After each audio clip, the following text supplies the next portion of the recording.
بسم الله الرحمن الرحيم الحمد لله رب العالمين وصلى الله على نبينا محمد وعلى آله وصحبه وسلم. We continue the explanation of Riyad As-Saleheen, and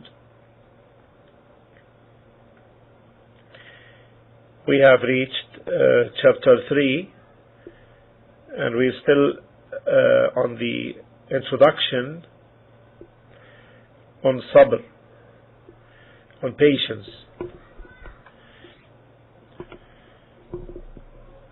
The author, rahimahullah, cited some verses praising patience and inciting upon it. قال الله تعالى, Allah subhanahu wa ta'ala said in Surah Al-Imran, chapter 3, verse 200, يا أيها الذين آمنوا اصبروا وصابروا ورابطوا واتقوا الله لعلكم تفلحون. O who you believe, endure and be more patient. يا أيها الذين آمنوا اصبروا وصابروا ورابطوا واتقوا الله لعلكم تفلحون. O who you believe, endure and be more patient.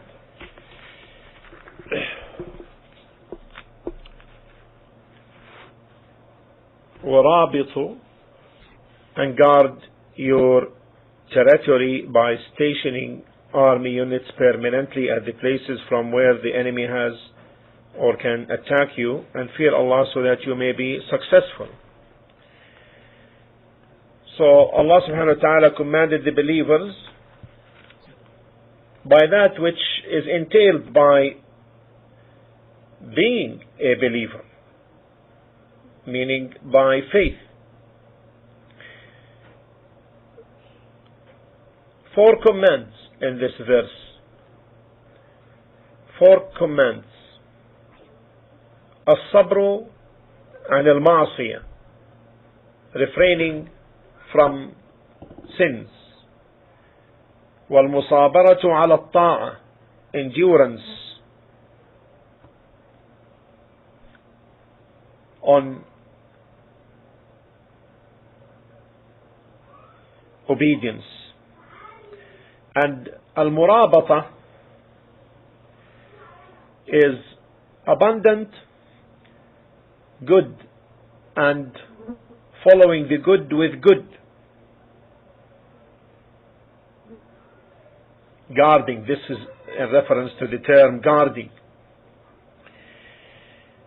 And wattaqwa, wattaqullah comprises all of that. So, فَاصْبِرُوا عَنْ مَحَارِمِ اللَّهِ, refrain from committing what is forbidden, what Allah made forbidden. Don't do them, avoid them, and don't come near them. So if one self is inclined towards sin, then the person should be patient and refrain it. As to the other thing which is commanded in this verse is al-musabara, being more patient, enduring.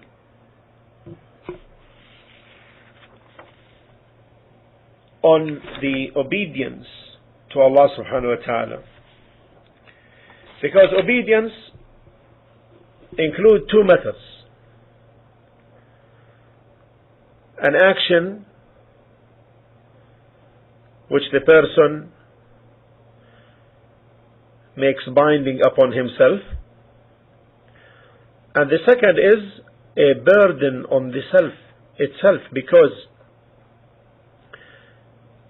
doing acts of obedience is like abandoning sins, meaning they are heavy on the self, which incites evil. And that's why endurance on acts of obedience is better than refrainment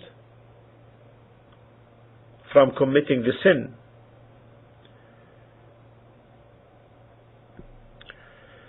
As to al-murabata, meaning abundant good and continuing on it.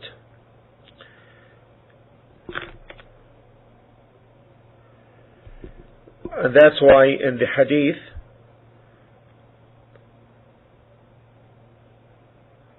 in Sahih Muslim that the Messenger sallallahu alaihi wasallam said, إسباغ الوضوء على المكاره وكثرة الخطى إلى المساجد وانتظار الصلاة بعد الصلاة فذلكم الرباط. He said in the hadith reported in Sahih Muslim, carrying number 481 in Sahih Muslim, performing the ablution thoroughly despite odds. What kind of odds? Cold weather, cold water, etc. Performing the ablution thoroughly despite odds. Transverside of more paces towards the masjid, towards the mosques, and waiting for the next prayer after observing a prayer, and that is a ribat. This is ribat. We know earlier, as we explained it in the verse, is remaining alert and watchful on the enemies, on the fronts, the frontiers, against the attacks by the enemies.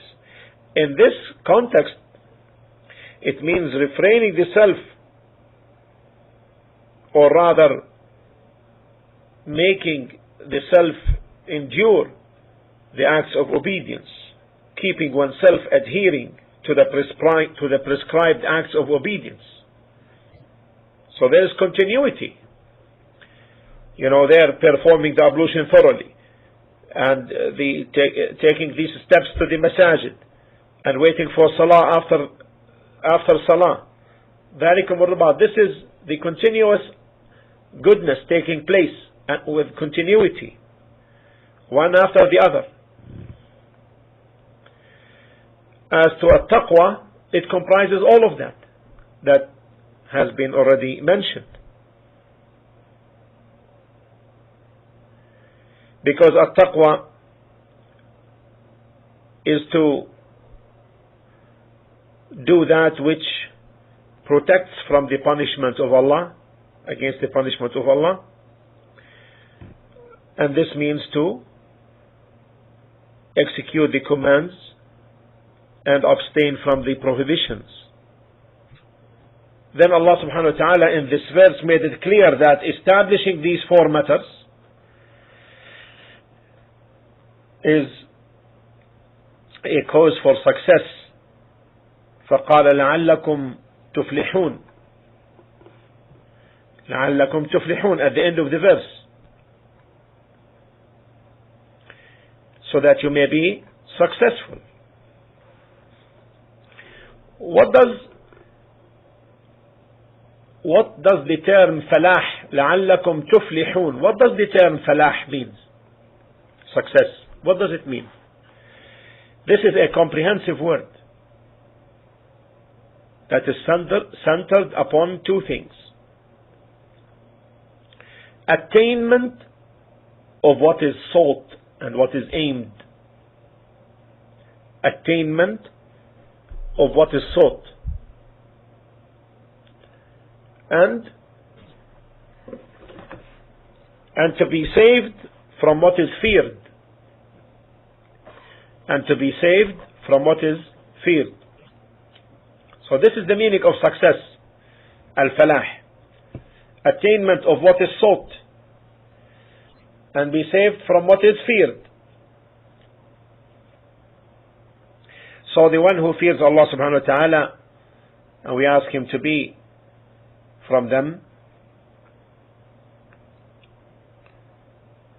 is the one who attains his objective and is saved from what he fears. This is the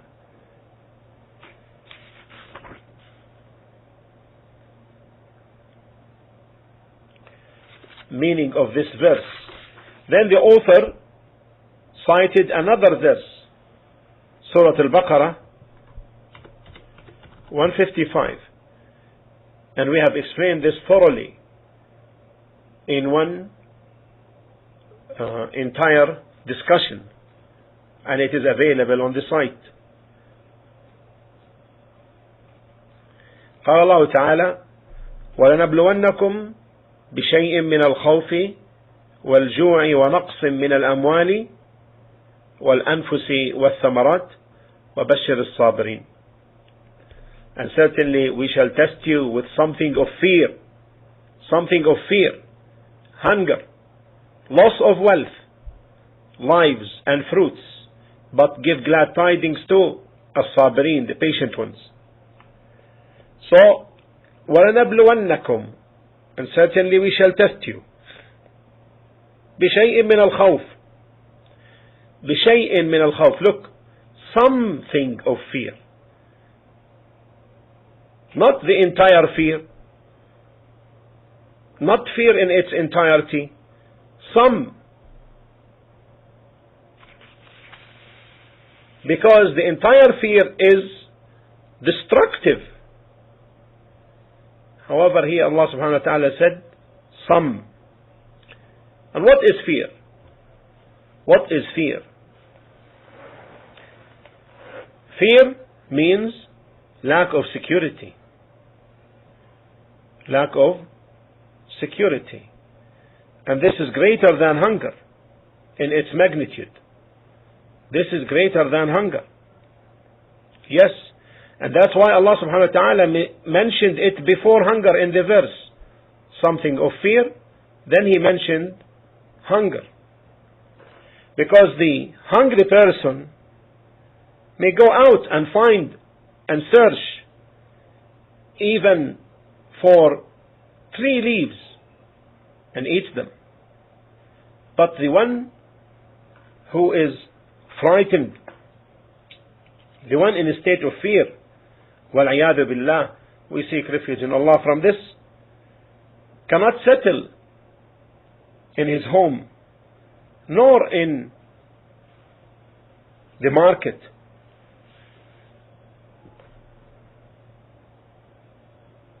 And the thing we should fear most is our sins. Because the sins are the cause for all kinds of testing and calamities and dangers and fear and punishments in this life and those in the hereafter.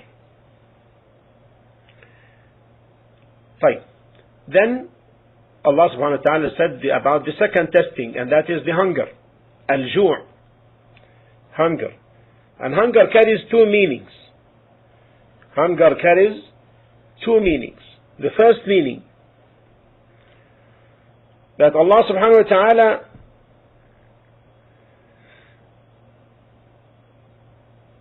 creates an epidemic. And this is the epidemic of hunger. An epidemic of hunger. Such that the person eats and eats but never feel satisfied or full. And this could occur to people. In fact, in 1 year, there was 1 year when this took place here.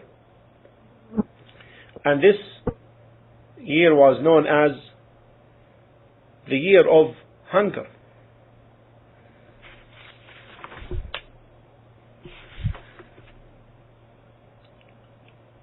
And people used to eat and eat but never felt satisfied or full. وَالْعِيَاذُ بِاللَّهِ.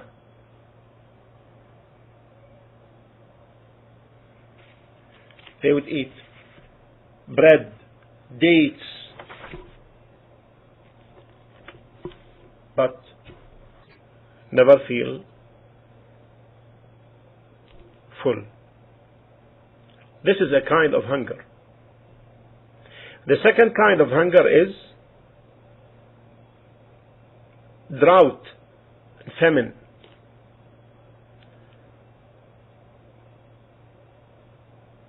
Others empty, no vegetation. This is from hunger. The third is the loss of wealth, نقص من الأموال. In this case, the Ummah will be tested by lack of resources and poverty, and its economy will be retarded, and its government will be burdened by loans, all as tests and trials. Then the fourth one, والأنفس, lives, meaning death here, death taking place, such that Allah subhanahu wa ta'ala creates epidemics which could destroy people, annihilate them. And this occurs. And it was mentioned to us that in this land, one time occurred an epidemic, and the year was famous for the name Sanatul Rahmah, the year of mercy, it was called, where the disease would finish up entire homes, 10, 15 people at home will become ill by this disease, one after the other, dying. And we were told that in this masjid, the grand mosque in Unayza, and people, before they were in a small town, not many people as it is in our times, that 7 to 8 funerals following a fard salah will be presented for people to pray on because of the epidemic. So this is another kind of testing.